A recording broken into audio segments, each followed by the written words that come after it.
Ya, selamat pagi saudara pemirsa, apa kabar? Ya, pagi ini kita akan wrap up atau merampungkan pembahasan tentang ya yang lagi-lagi adalah sebenarnya udah saya bahas ya tentang pelet, santet dan kodam gitu loh. Belakangan ini kan orang lagi apa istilahnya lagi marak nontonin cek kodam di TikTok ya kan, sampai akhirnya dijadikan bahan, mohon maaf ya, bahan candaan gitu loh, melalui Cupid Meter dan beberapa lagi yang lain yang memparodikan cek kodam itu. Padahal ya kalau saya mengatakan itu adalah hal yang tidak tepat untuk dilakukan, hal yang sangat tidak elok lah untuk dilakukan gitu loh. Gini, kalau saya tuh pandangannya gini teman-teman, mau percaya apa enggak tentang yang begituan, tentang sesuatu yang gaib itu saya bilang terserah Anda gitu ya. Terserah Anda ya. Karena enggak semua orang memiliki pandangan yang ya mungkin bisa kayak saya gini lah contohnya gitu loh. Saya pulangkan lagi ke masing-masing kalau sudah menyangkut kepercayaan kepada perkara atau entitas yang sifatnya gaib gitu loh. Dan saya nggak bisa memaksakan Anda untuk seperti saya lah gitu loh, yang mempercayai hal-hal yang berkaitan dengan perkara gaib gitu. Makanya itu kan sebenarnya bahan-bahan watu guyon, bahan-bahan guyonan, bahan-bahan candaan yang bersumber dari fenomena cek hodam seperti itu kan sebenarnya bahan kayak gitu dibuat oleh orang-orang yang tidak mengerti dan tidak paham akan yang seperti itu gitu loh. Tapi kalau tidak mengerti, tidak paham, apalagi tidak percaya akan hal begituan, ya kalau saran saya tidak usah dijadikan bahan candaan begitu juga, nggak bagus gitu loh.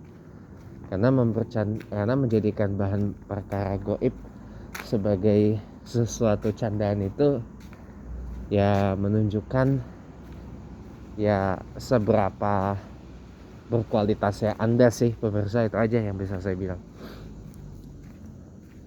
Jadi kan ketahuan banget kalau mempercandai perkara-perkara yang sifatnya mungkin di luar perkara yang zahir itu rasanya menunjukkan ya kualitas Anda lah gitu. Kalau misalkan mempercandai atau menjadikan polisi gitu ya sebagai bahan jokes gitu ya, bahan candaan atau bahan satire karena mungkin perilaku polisi atau perilaku institusi Kepolisian Republik Indonesia atau Polri gitu ya yang mungkin banyak disorot gitu, itu sih saya nggak apa-apa gitu loh. Tapi toh ya kalaupun sampai ada legal consequences ya itu pun hal yang wajar juga karena ini adalah sebuah negara hukum gitu. Jadi ya kalau bagi saya kita kembali ke tema ya, masalah kepercayaan kepada entitas atau perkara gaib itu ya kita pulangkan ke masing-masing aja gitu loh. Jangan istilahnya kita saling menyerang satu sama lain, itu malah nggak bagus gitu. Nah, untuk wrap up, untuk merampungkan, untuk menggulung, untuk penggulungan ya pembahasan yang sebelumnya, kalau saya pribadi ya percaya akan sesuatu yang sifatnya gaib ya, karena dalam Al-Quran surah Al-Baqarah ayat 3 itu bait awalnya allazina yu'minuna bil ghaib wa yuqimunas shalat wa mimma razaqnahum yunfiqun. Itu komplitnya. Bahwa kita kan disuruh mengimani perkara yang gaib gitu loh. Segala sesuatu yang belum ada di nampak jelas depan kita itu, termasuk rezeki dan masa depan kita sendiri, itu adalah hal yang gaib, teman-teman. Kita kan nggak bisa melihat Allah secara zahir. Allah itu kan kelihatan di mata fisik kita tuh sebagai zat yang gaib gitu kan. Tapi kenapa Allah itu mengenalkan dirinya sebagai zat yang wujud, zat yang ada lah gitu lah wujudnya, zat yang yang hadir gitu di tengah-tengah kita. Ya karena wujudnya Allah itu bisa dilihat dari wujud ciptaannya gitu. Ya salah satunya kita ini manusia kan ciptaan Allah ya gitu kawan. Jadi insya Allah ya jadi itulah yang dimaksud wujud Allah itu, kita bisa melihat wujudnya dari penciptaannya. Dari tumbuhan, dari manusia, dari haiwan, itu kan semua ciptaan Allah gitu.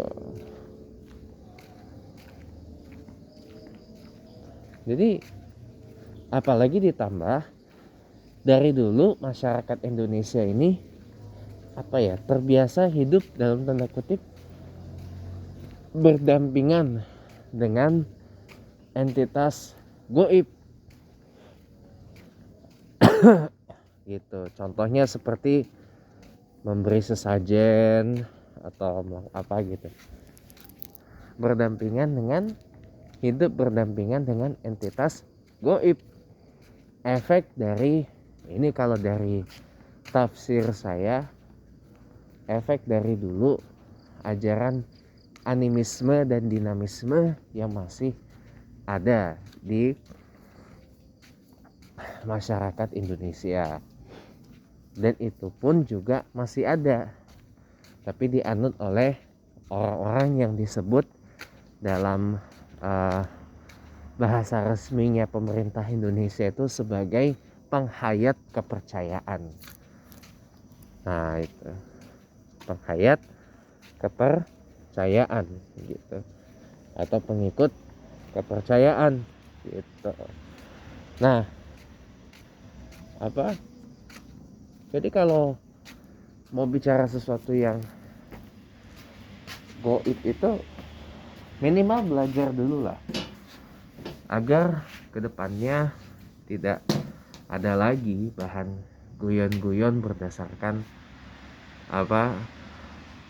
fenomena yang lagi ngetren sekarang ini, cek hodam segala macam. Dan percaya sama saya, hanya orang-orang yang diberikan kelebihan tertentu yang bisa memeriksa atau ngecek hodam seseorang gitu loh. Dan itu pun orang yang, mohon maaf ya, sudah menjalani banyak proses-proses tertentu ya. Kalau saya mau spill dikit, salah satunya adalah puasa tirakat, puasa mutih, nggak makan, nggak minum, bukan dalam sebulan loh, enggak, bisa 40 hari, bisa bertahun-tahun itu, dan ngilmunya bisa sampai kemana-mana. Ini karena kebetulan saya punya banyak teman-teman yang merupakan praktisi di bidang supernatural, jadi saya bisa ngerti, saya ngerti lah, dan saya tahu lah tentang begitu hal-hal yang kayak begini gitu loh. Jadi kalau nggak ngerti lebih baik tanya dulu gitu loh kepada orang-orang yang tahu dan paham akan hal-hal yang istilahnya di luar perkara yang umum inilah. Kalau saya selalu bahasakan secara halusnya gitu. hal-hal yang di luar yang umum gitu loh, hal-hal yang tidak umum lah kalau pendeknya gitu. Ini kan hal yang tidak umum gitu loh bagi sebagian orang. Jadi harus ngerti dulu, terus paham dulu gitu. Nah, khodam itu kan artinya pendamping ya. Orang kan banyak bilang setiap tempat itu kan ada penunggunya, ada pendampingnya. Apalagi Al-Quran. Al-Quran itu juga punya khodam yang betul. Tapi kayak yang dimaksud khodam di sini kan bukan itu, yang tidak umum gitu loh. Nah ini orang-orang tertentu aja yang bisa. Contohnya orang-orang indigo, orang-orang yang pokoknya saya bilang orang-orang yang diberikan ya kelebihan tertentu lah oleh Allah Subhanahu wa taala. Orang-orang yang diberikan kebisaan tertentu lah oleh Allah Subhanahu wa taala untuk melihat khodam apa yang bersama dengan kita gitu loh. Apakah macan, apakah gajah, apakah ular, apakah apa gitu, macam-macam banyak gitu. Nah, sebelum lanjut, saya punya masukan, saya tegasin lagi, kalau benar gak ngerti, benar gak paham, benar gak tahu tentang perkara-perkara goib dan spiritual, cukup bilang saja saya tidak tahu, saya tidak paham, saya tidak ngerti. Wallahu a'lam bishawab. Itu akan jauh lebih punya martabat loh. Itu akan jauh lebih punya loh. Itu akan jauh lebih mantul ketimbang nggak tahu apa-apa tapi seakan-akan paling tahu segalanya gitu loh. Karena yang penting komen, yang penting bunyi, yang penting nimbrung, biar gak di label sebagai FOMO, fear of missing out gitu. Jadi kan ngejok yang berdasarkan cek khodam ini kan, dasar yang buat ini kan pasti adalah orang-orang yang FOMO, fear of missing out gitu loh. Wih lagi ngetren nih cek khodam nih, gue juga bikin gitu, gue juga ini pengen ini bikin cek khodam gitu, ikutan gitu, dan sebagainya. Padahal orang itu mohon maaf lahir batin gitu loh, tidak memiliki basic keilmuannya untuk hal yang seperti itu. Jadi jangan deh please ya, jangan deh please gitu loh. Show your dignity gitu loh. Tunjukkan bahwa Anda itu adalah orang-orang yang masih punya martabat gitu loh. Masalah orang percaya kepada hal-hal yang begituan, yang mungkin sebagian besar dari Anda menilai hal-hal kayak gitu tuh hal-hal yang bersifat tahayul gitu ya. Ya terserah gitu loh. Just keep it for yourself gitu loh. Just save it for yourself. Simpan aja untuk diri Anda sendiri. Jangan pukul rata ke orang lain. Itulah yang saya lakukan. Contoh, saya percaya yang namanya maaf, saya percaya nih yang namanya pelet dan santet teluh agun-agun guna-guna tuh ada gitu loh. Ya orang mati kena santet pun ada. Orang tiba-tiba segala macam kena pelet itu ada. Bahkan mohon maaf, ada orang yang sampai maaf loh ya, sampai iklan dulu. Bahkan mohon maaf nih, saya mohon maaf, ada seorang ulama nih,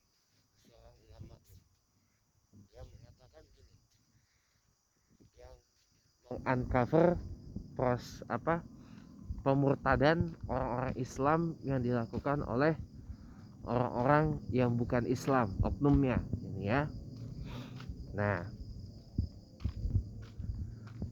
banyak banyak juga loh ternyata yang melakukan upaya pemurtadan orang Islam oleh oknum orang-orang yang bukan Islam ini di Indonesia dengan melibatkan black magic, ilmu hitam.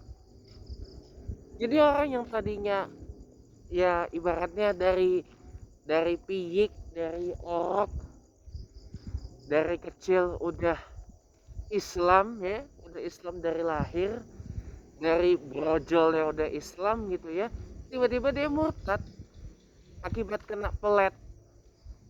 Itu ada loh, ada yang seperti itu, dan itu di uncover oleh seorang mualaf, Julius Tan. Saya sering ikuti itu, ada pengakuannya di channel YouTube Jadid Hidayah Mualaf Channel, Jadid HMC. Nah gitu, jadi apa ya, kalau sampai ngemurtadin orang ya, memurtadkan orang Islam di Indonesia ini dengan menggunakan ilmu hitam, black magic, entah pelet kah, entah agun-agun, guna-guna, waduh itu apa enggak makin menguatkan kepercayaan saya bahwa yang namanya hal-hal yang goib, apalagi pelet dan santet itu bener ada gitu loh. Itu juga, itu kalau kayak gitu sampai black magic kayak gitu, ya mohon maaf, itu mungkin orang itu kena pelet, atau gabungan dari ketiganya, pelet, guna, dan santet. Pelet, guna-guna, dan santet maksud saya.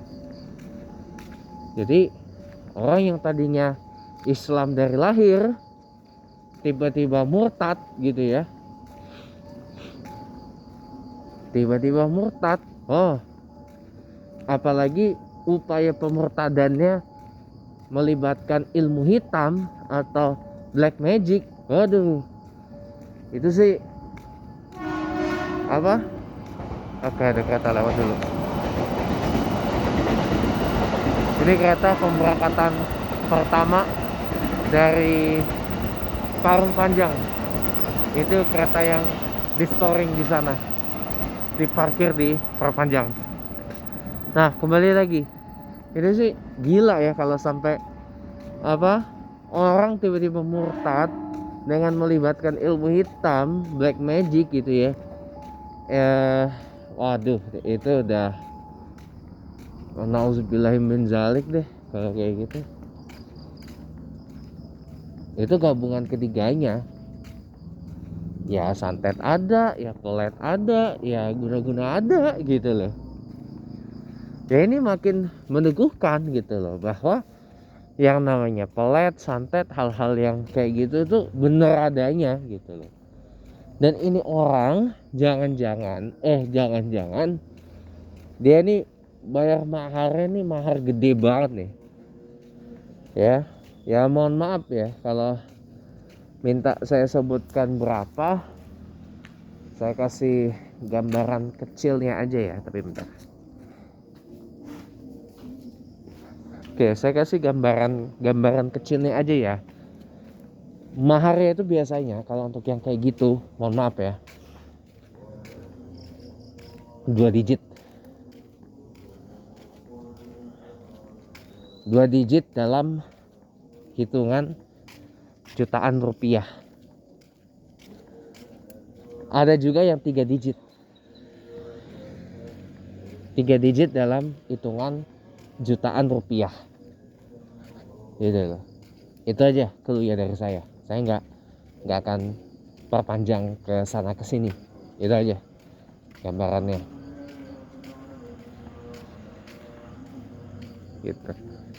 Ini kan berarti sesuatu yang di luar nurul, di luar nalar kita semua gitu loh. Ya apa ya? Itulah pokoknya lah gitu.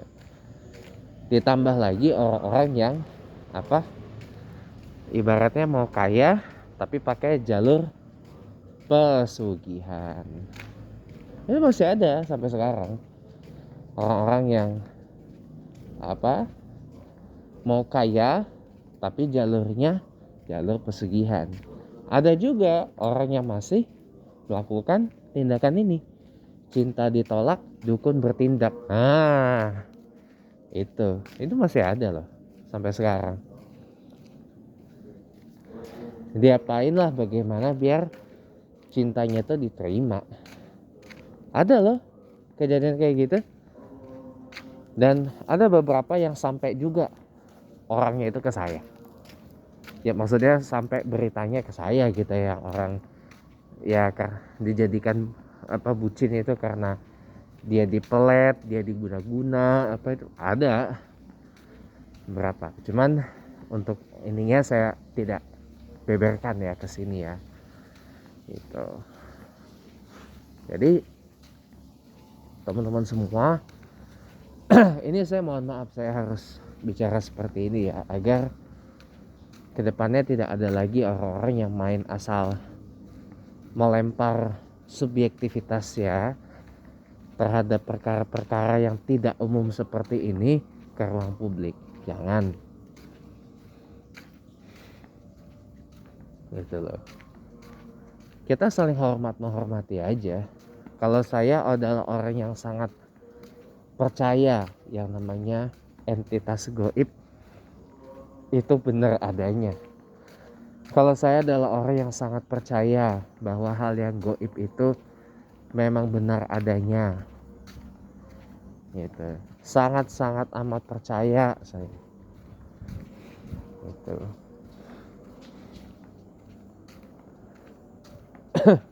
Ya.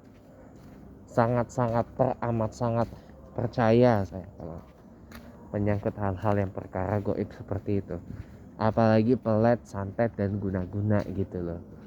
Kalau nggak percaya, saran saya cari orang yang bisa melakukan 3 hal tadi dan Anda simak sendiri dah ritualnya. Biar kebukti gitu loh bahwa hal yang seperti itu benar adanya. Asal orangnya yang benar-benar bisa loh ya. Bukan orang-orang yang ngaku ya bisa padahal sebenarnya nggak bisa. Itu namanya mau nipu. Gitu. Banyak yang kayak gitu banyak. Tapi kalau orang yang benar-benar bisa melakukan tindakan yang tadi ada juga gitu. Dia jangan pukul rata lah kalau saran saya gitu.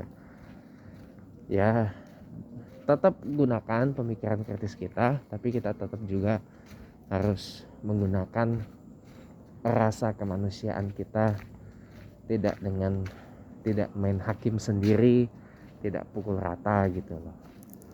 Kalau masalah nggak percaya atau percaya itu just save it by yourself, keep it by yourself aja, simpan saja untuk diri Anda sendiri. Oke, selamat pagi, selamat berhari Minggu teman-teman ya.